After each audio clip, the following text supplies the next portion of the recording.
Over the decades, enormous structures have been built to harness the lower Colorado River so that central Texas could have a dependable water supply. But in recent years, severe drought has depleted the critical reservoirs. And even when beneficial rains have fallen, it has often been south of the dams. It's been very dry around the Austin area and west of Austin, but actually the rain has been very plentiful downstream this year. We have no way to capture water once it's downstream of Austin.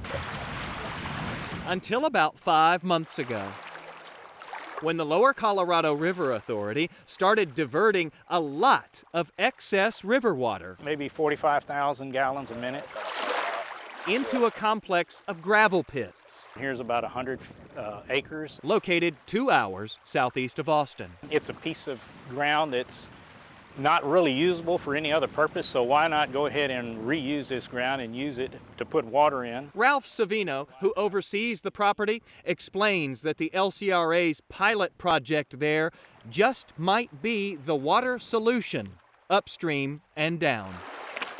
Here's how it's been working. When it rains and the river is unusually full, water is diverted into the holding pond. And then when the river goes back down, the stored water is pumped through a network of canals out to rice farmers. It makes everybody happy. This test lake has become a go-to for nearby farmers. It has already been filled and drained multiple times in just a matter of months. It's a big deal because you just don't know how the river level is always going to be, and with the droughts that we've been having, this is a insurance for them to where we know that we're going to get some water out of here when the river levels are down. Quenching their thirsty crops with this water prevents farmers from having to dip into the lakes that supply Austin with water. This is a real win-win both for the people around the lakes and for our farmers. Kyle Jensen with the LCRA says it's so promising that within a few months, water managers will pick a site to develop this pilot project on a much larger scale, digging out a lake perhaps 10 times as expansive as the test location. A lot of excavating, a lot of dirt work to be done.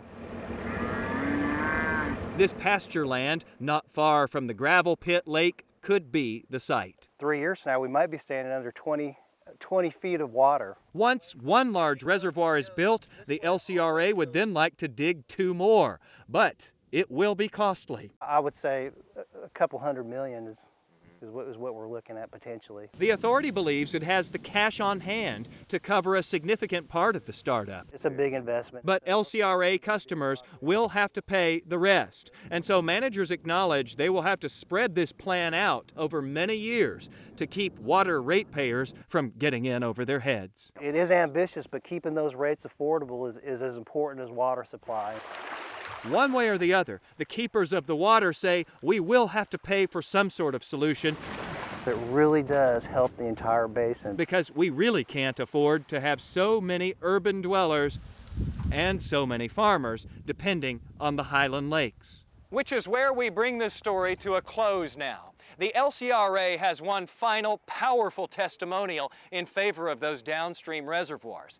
The agency says this year alone, the amount of river water south of here that couldn't be captured and just slipped away into the Gulf of Mexico is enough to fill Lake Travis, not just to its current drought level, but all the way here to the top.